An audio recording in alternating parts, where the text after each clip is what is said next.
Welcome to ValueVest Daily, where we analyze best value and momentum investment opportunities. So, what on earth happened with Meta's stock after its latest earnings? I mean, the company posted some of its best numbers, maybe ever, and yet the stock got absolutely crushed. We're going to break down exactly why this happened, and more importantly, whether this massive sell-off is a huge overreaction that smart investors might want to pay attention to. An 11% drop in one day.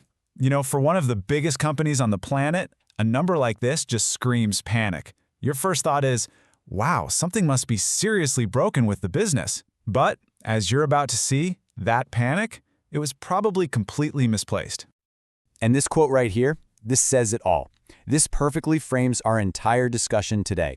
The market didn't react to the fundamental truth of what's happening inside Meta's incredible business. No, it reacted to a scary-looking headline. It traded on fear. And that often creates a golden opportunity for people who trade on facts. Okay, so let's start with the myth that absolutely tanked the stock. The story that just spread like wildfire was that Meta's profits had just, poof, vanished. This was the narrative. This was the fear that drove that 11% nosedive. But what was really behind it? So on the left, you've got the headline that screened from every screen, an 83% profit collapse. I mean, that's terrifying, right? But on the right, you have the reality, a one-time non-cash accounting charge. This wasn't money flying out of the bank. It wasn't a loss from the business. It was literally just an adjustment on paper. Let's break this down with a really simple analogy. Imagine Meta had a $16 billion gift card from the government that they could use for future taxes. Pretty nice, right? Well, the rules changed, and that gift card basically got canceled. Now, did any actual cash leave Meta's bank account? No, not a dime. But they had to remove the value of that gift card from their books. And that's it. That is the entire profit collapse everyone is panicking about.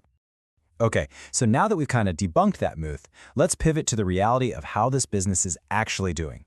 Because once you strip away all that accounting noise, what you find is a company that isn't just doing okay, it's accelerating at a truly phenomenal rate. So let's start with the top line, total sales. Revenue grew 26% year over year. For a company of this gigantic size, especially in this economy, that kind of growth is just staggering. The core engine of this business is running hotter than ever. And on top of that, get this, Meta generated over $10.6 billion in free cash flow. That's the actual, real cash left over after running the entire business. To print that much cash in a single quarter is just proof of an incredibly healthy, money-making machine. It completely flies in the face of that whole profit collapse story. Just look at this chart. You can see that massive jump to nearly $40 billion in revenue. Price per ad was up, impressions were up. I mean, you look at every single core metric that actually tells you about the health of the business, and it was just a dominant blowout quarter. So, how do they keep doing this? Well, it all comes down to their moat, their big competitive advantage. With almost 4 billion users across its apps, Meta has a network effect that's practically impossible for anyone else to build. You know how it is. You stay because your friends are there, and advertisers stay because you're there. It's this powerful cycle that just keeps feeding itself. And believe me, they are not sitting still. They are pouring fuel on this fire. They're spending billions and billions on CapEx, that's the physical stuff, the servers, the buildings, to create an absolute AI powerhouse. And they're backing this up with huge clean energy deals and joint ventures to build all the data centers they need to totally dominate the next decade of tech. Okay, so the fundamentals are rock solid. We get it. But what is the stock chart telling us? Let's switch gears to the technical picture and see if this whole fear-driven drop has created a genuine buy signal for investors. This number here is the Relative Strength Index, or RSI. All you really need to know is it's kind of like a speedometer for buying and selling pressure. Right now, it's at 35. Now, anything below 30 is officially considered oversold, which means the selling has probably been way overdone. Being this close often signals that the panic might be running out of steam, and a rebound could be on the horizon. So who actually owns the stock? Well, a massive 81% is held by institutions. We're talking the smart money, like huge funds that do crazy deep research. We've even seen reports of firms like Pittenger and Anderson buying more even as the negative headlines were coming out. That is a huge vote of confidence. So, let's put it all together. We have super strong fundamentals and a technical setup that looks like it's getting oversold. So let's look at the opportunity ahead. Where could the stock actually go from here if and when the market wakes up to reality? Okay, So looking at over the next year, the consensus bullish price target is sitting around $873.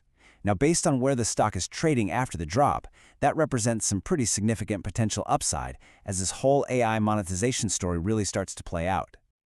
And if we zoom out even further, maybe to a 3-year horizon, the picture gets even more exciting. With the kind of earnings growth they're showing and AI scaling up, some analysts see a clear path to $1,200 per share. Now that is the long-term prize for investors who can see past all this short-term noise. Now, of course, it's not all clear skies and sunshine. Every single investment has risks. You've got to watch out for fierce competition from places like TikTok. There's always the threat of regulation, and all that heavy spending could put pressure on their profits if the payoff takes too long. It's absolutely crucial to be aware of these things. Which really brings us to the final and most important question. The market clearly panicked. It got confused by a misleading accounting line. The actual business looks stronger than ever. So, is the market's confusion your opportunity? That's the billion-dollar question you have to decide for yourself. And of course, just a quick reminder, this is not financial advice. All investment decisions involve risk, and this content is for informational and educational purposes only. If you found this breakdown valuable, please subscribe, like, and share ValueVest Daily for learning daily opportunities before you put your money to work. Thanks for tuning in.